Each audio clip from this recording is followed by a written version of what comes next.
She just shakes her head, takes the materials from me, and takes off with Misha in tow. Ren frowns thoughtfully as she looks after the retreating student council duo. How rude. It's true, though. I must finish my project before the weekend. There will be dire consequences if I don't. The end of the world as we know it. Like weekends usually are, but more dire. Much more dire. Maybe I'll postpone my nap to unforeseen future.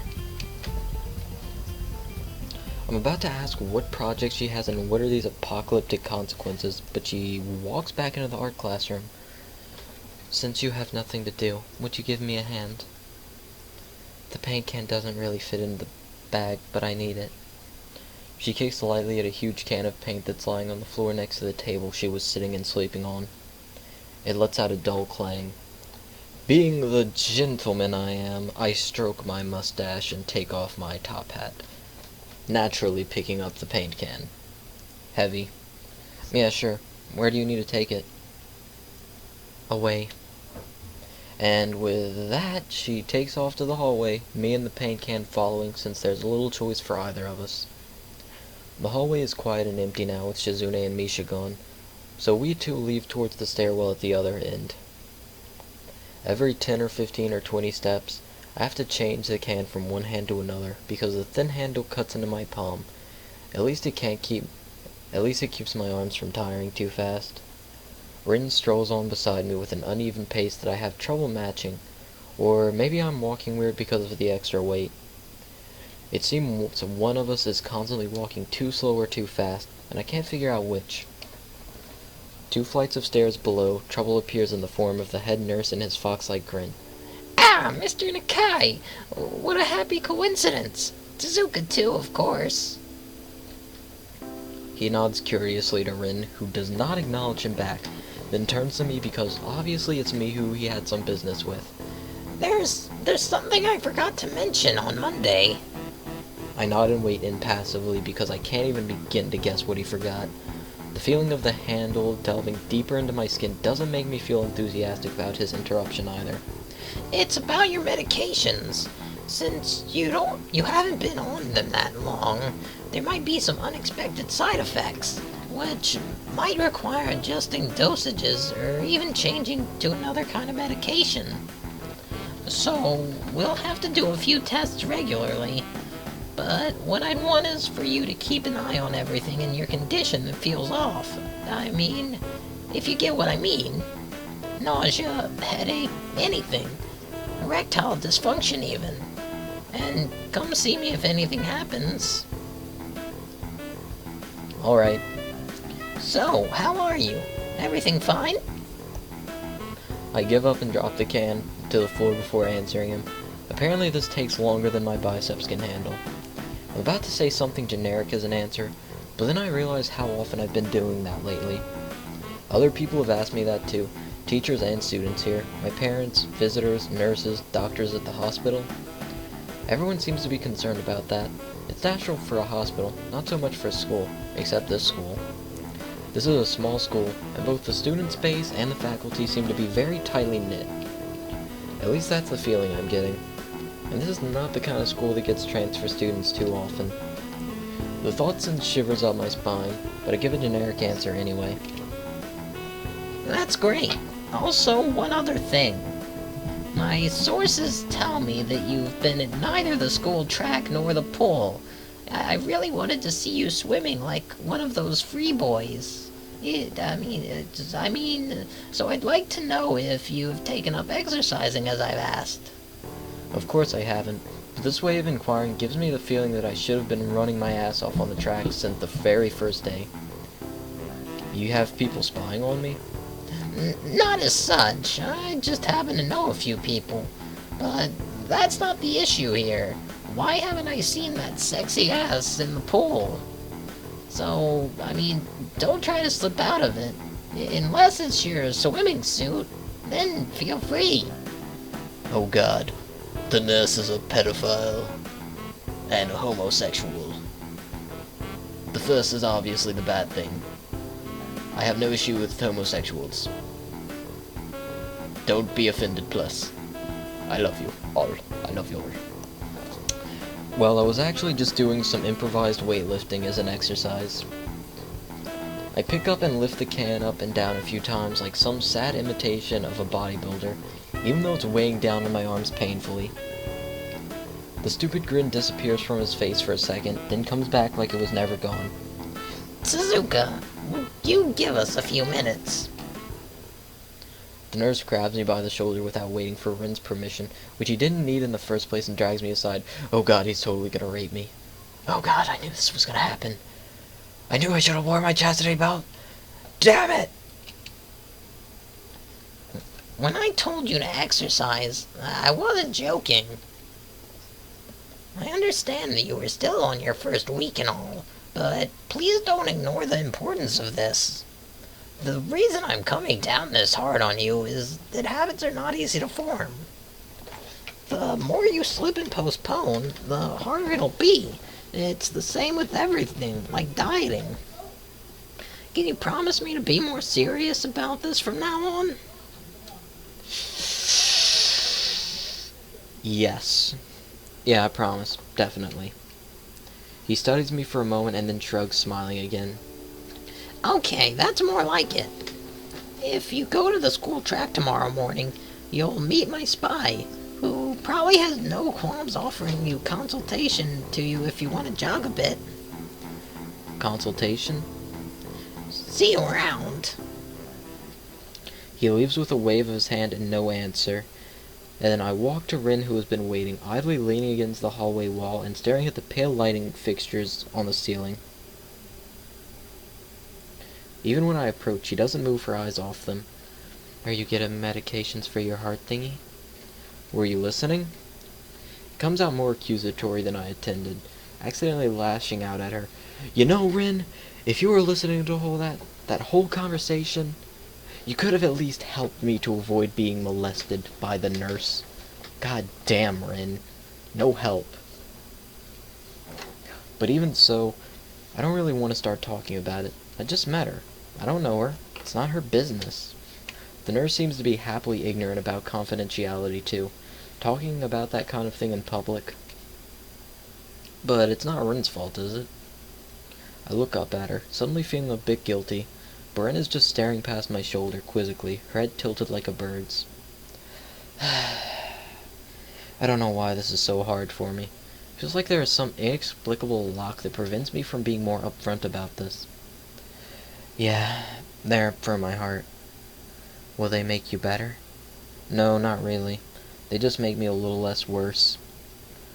Ren keeps looking at me for a while longer, and she neither says anything further, nor displays any kind of emotion I could discern. I'm thankful that she doesn't. I think I'm still not quite used to all this. At the hospital it was easy, but I still haven't sorted my feelings about having to live a normal life with this disability.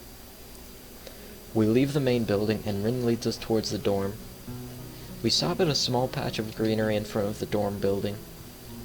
The dorm is built on a slightly elevated ground, with a wall and a few trees that everyone has to circle around every time they come or go. It's probably the only inconvenient design in the school. The entire wall, made of the same kind of bricks as the building itself, has been covered with some sort of a painting.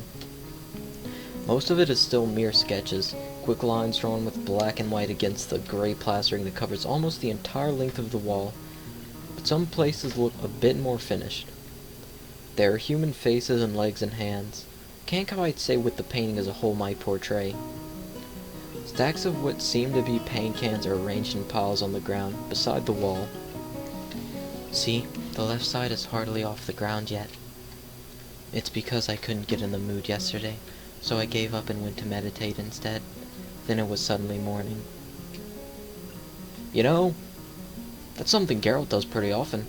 He's always meditating and it's suddenly morning.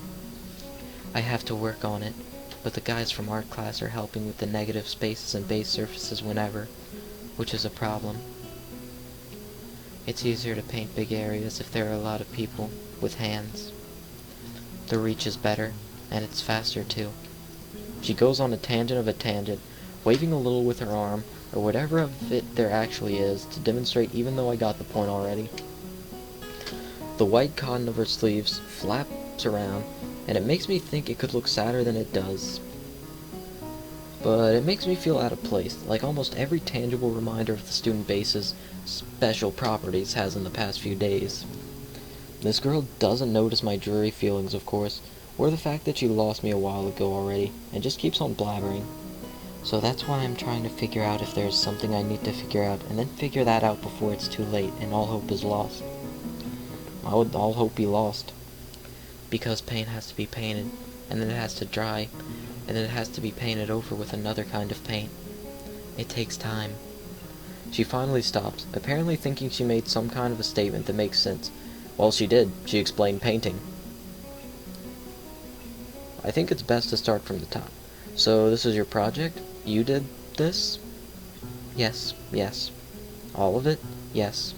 Nice, but I stumble with my words, suddenly feeling like I've walked straight into the minefield of political incorrectness. It's okay, you can say it. I probably won't get mad. I blush really hard.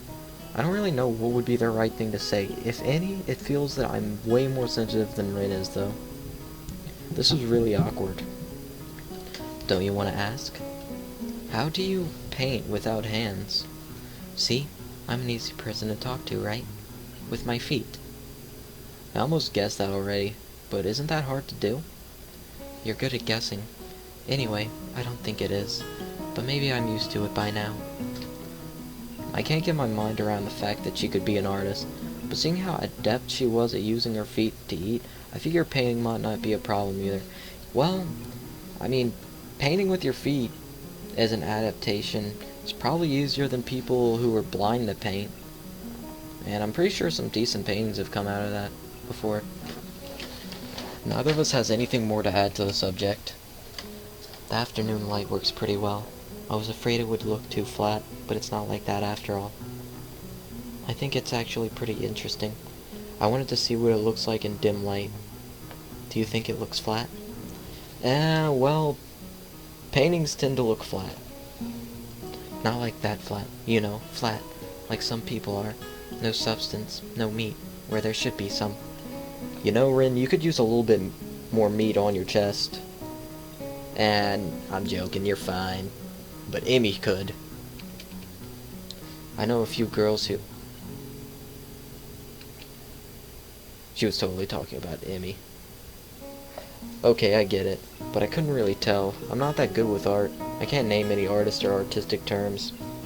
So, I don't really have anything to say. Ren shrugs her shoulders at that, saying, "Suit yourself," without saying it, and looks up at the skies as if trying to look for something up there. I didn't think I'd actually get any work done, but if you give me a hand with the paints, I could do a little before it's too dark. I wanted to get a halogen lamp, like the ones they have at the sports track, but there aren't any. Rin sure is quick to recruit my help, as was Shizune. It really makes me feel that the festival is such a big project that every pair of hands is needed. Why not? I'm not really sure if I can be of any help, though. It's just mixing some paints. You can do that, probably. Do you have motor control problems? Like, you know, those people who have some? Cerebral palsy, maybe? You know, I don't remember if there's ever a moment of it, but, actual conversation between Rin and Kinji would be crazy. Not that I know of. I get it. Heart thingy has nothing to do with that. She gives me a sly look for no reason. No, it doesn't. Let's do it then. So, she sits on an empty wooden box and very naturally picks up a wide brush between the toes of her bare right foot. I open a few cans and pour some of the contents into shallow bowls for mixing. Thick paints flow lazily from the can to the bowl, like syrup. I mix them, creating funny, hypnotic-looking swirl patterns that melt quickly into each other to form a new monotone hue. Rin sets to work, every now and then asking me for a hand with something or the other. Finding different brushes is easy enough, but mixing the paints to be the exact tone this girl is apparently seeing in her head is a frustrating ordeal. She wants precision down to the last millimeter before she is satisfied, but her instructions are obscure at best. Add half a splash of green. I crouch down to pick up the can of bright green. The other green. This green. I carefully pour some of the other green paint into the mixing bowl. No, that's almost a whole splash. More white. Is green a good color to add? No idea. You're the artist here. A hint of a smile appears in the corners of her mouth. Do you lack an opinion? No, it's just I have no idea. It's okay, because I just got an idea. Add more white. With this exclamation, I pour a minuscule amount of white into the bowl and mix it. It looks slightly whiter. That's not good. It has to be more like the color when you wake up and you know that you saw the meaning of life in your dream, but can't remember it. You know, if I was seeing that, I think it would be more like a mix of sunset colors and blue. Like a cyan blue. Yes. Maybe it's yellow. Despite the impossibility of mixing a color like the change of seasons or any other nonsense that's being imposed on me, I find myself enjoying it more than I thought I would. Okay, I'm gonna end the part there. Thank you guys for watching, and I'll see you later. Peace.